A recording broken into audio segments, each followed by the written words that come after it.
Hey, remember when I restored this whole thing in a previous episode? Well, this show's not about that. It's about,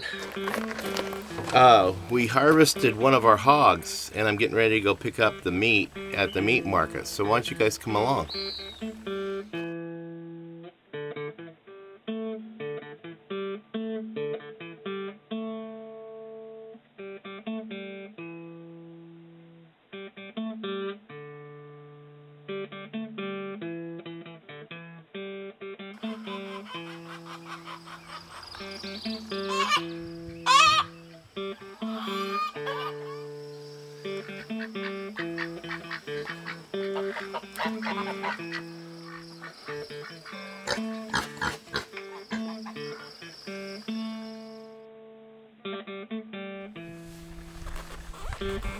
Hey, welcome back to Pine Meadows Hobby Farm. I'm your host, Jerry Hanson.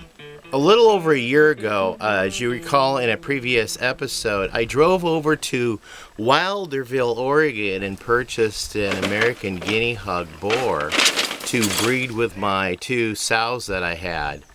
Well, we had successful breeding this year and we had a bunch of babies. Each sow threw about 9 piglets each, so I had 18 piglets. We have one left. We're going to raise him out and put him into freezer camp later. But today I just went down to the meat processors and picked up that daddy. Now, if you recall, I went back to school in another episode because a 5th grade class decided that they wanted to adopt an American guinea hog and learn all about heritage breed animals. So we transported the pig over to my buddy Ken Muhlstein's house. You'll recall him from appearing in my beekeeping videos. He is actually my mentor for beekeeping. He has a degree in master beekeeping from the University of Montana and also from Southern Oregon University, or is it University of Oregon? Anyway, he's got a couple of them. I got him started in beekeeping and he's gone whole hog. Hey, no pun intended. But this is about the hogs. Anyway, we raised the boar out. We put him over to Ken's house because Ken's partner is a teacher and it was her 5th grade class that decided to adopt the hog. And they fed him all their table scraps from their lunches and their snacks. And boy, did he eat well. He got fat. So a couple of weeks ago, I called the butcher and he went over and did the business. And he hung out at 210 pounds for an American guinea hog. Anyway, I ordered some special smoked and processed and cured meats. And today we pick them up. So let's go. The young man's going to help me load all of this 210 pounds worth of hog meat up in the back of the truck.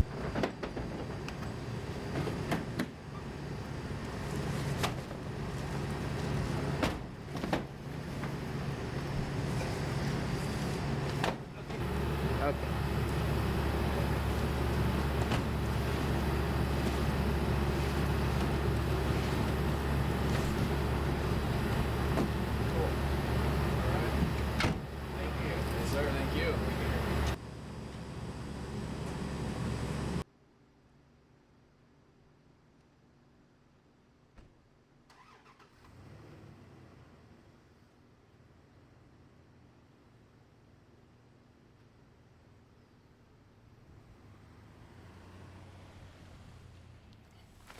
Okay, we're back and let's get these things offloaded into the freezer. Oh, I didn't need the coolers after all because they're in these cardboard boxes. That's very nice of them. So, that's a lot of hog meat. Let's get them loaded.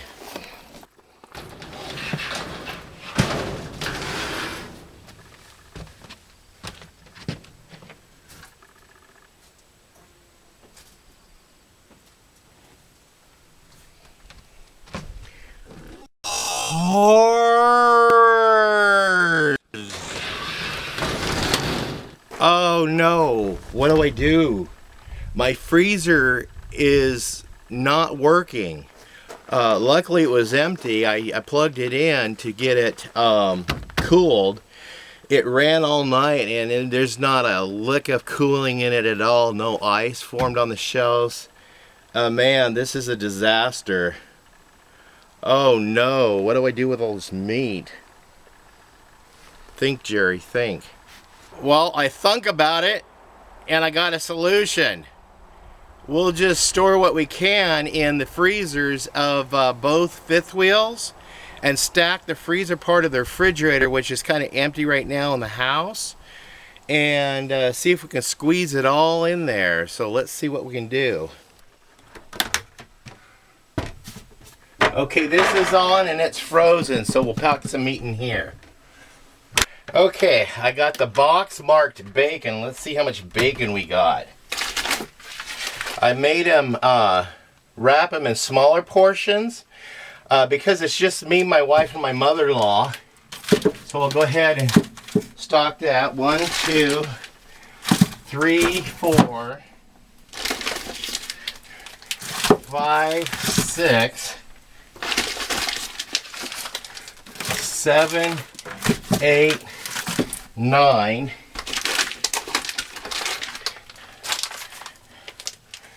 10, 11, 12, 13,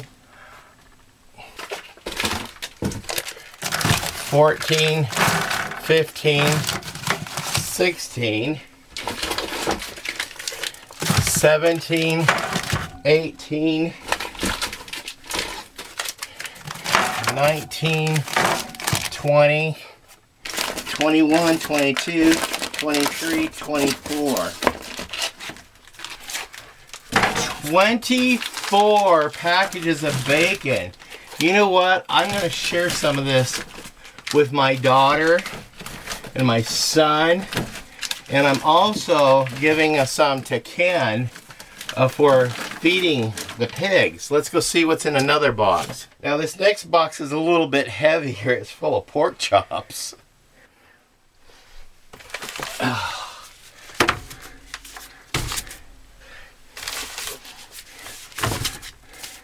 And pork steak. Okay, this is that's full. I still got more. So I have room in the other fifth wheel freezer, and if I have to, I can stuff them in my son's RV freezer. So, oh my God. So let's see if the freezer's working in here. Oh, it's working okay. So, we'll take that out.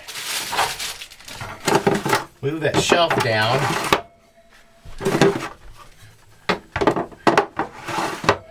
All right. Spare ribs.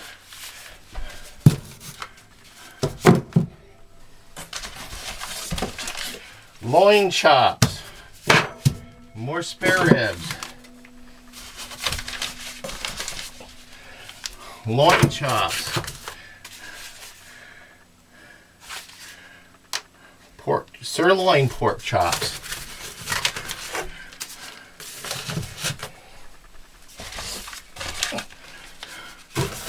Loin chops, loin chops. Loin chops. Pork roast.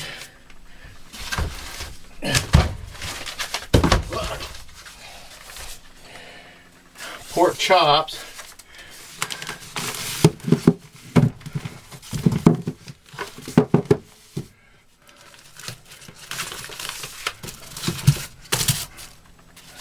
Okay, this other box has hams. I had them cure some hams, so these are going to be delicious.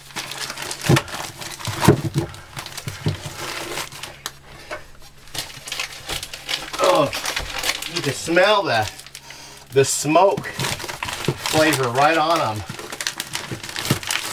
Absolutely primo. Oh.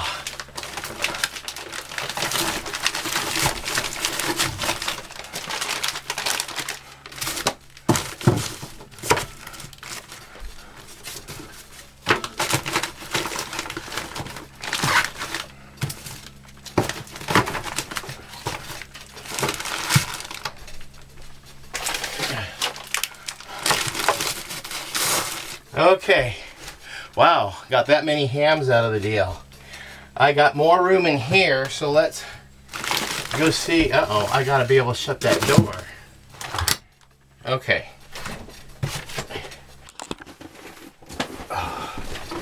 Oh, I gotta do some cleaning up in here because I'm going to try to sell this beast. Anyway, let's get this thing filled. What do I got here? What is this?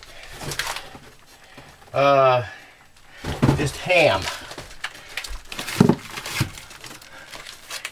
Ham. Look at that. Yum.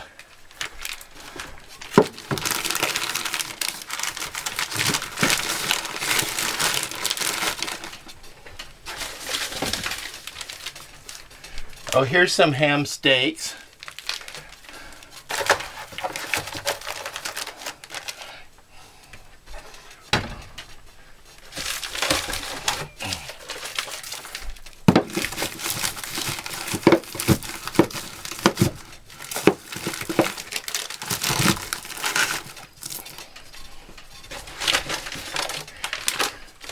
Another ham. Oh, look at, that's red meat. That's not white meat. I think this is done. All right. Let's go in the house and fill that freezer up.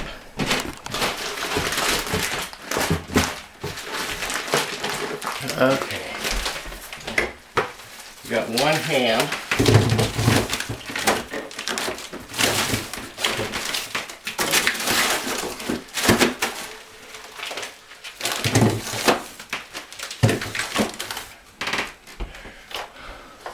I got one more box left. Hopefully it'll fit. Let's go see. Oh, this last box, I got a whole box of breakfast sausage. Yeah, he took all the other pieces and made sausage out of them. Whoa, that's a lot of sausage.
Oh, I'm going to pull one of these sausages out and let it thaw in the refrigerator so I can have sausage and fresh chicken eggs for breakfast in the morning.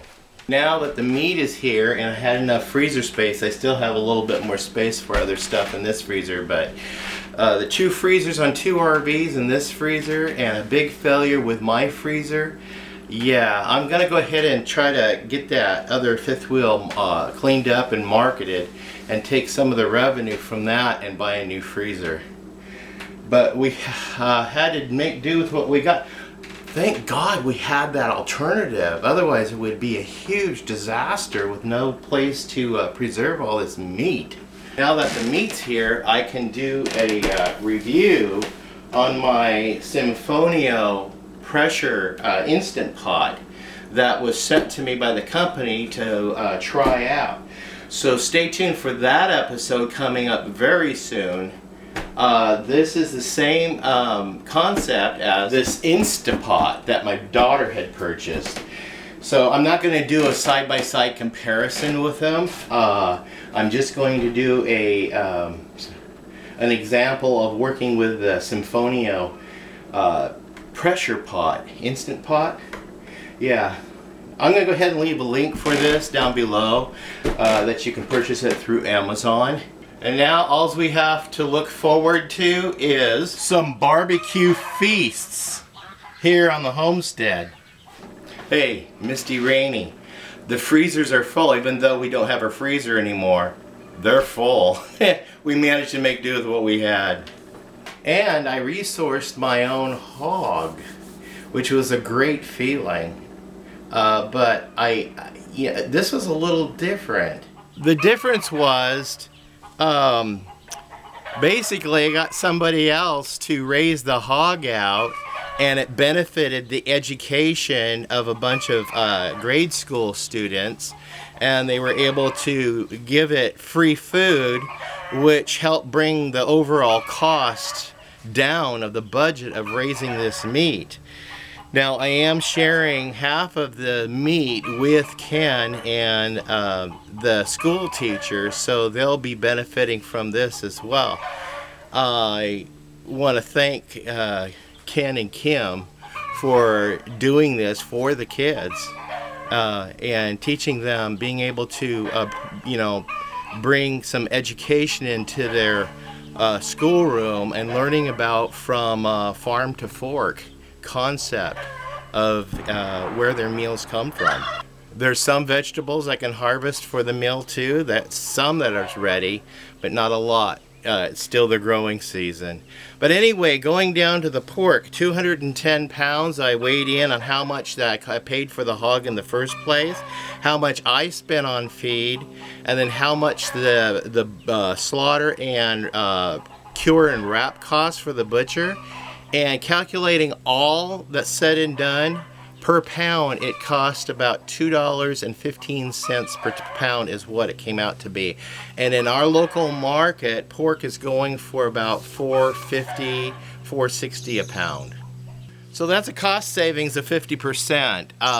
Yeah, fits my budget perfectly. I'm Jerry Hanson, your host here at Pine Meadows Hobby Farm. I want to thank you guys for joining me on this little adventure on processing a pig, raising a pig and processing it, or any farm animal for that matter. Stay tuned to more videos. You could do that by doing 3 things. Number 1 is, if you haven't done it already, please subscribe. It's free. I don't charge you a cent. Neither does YouTube.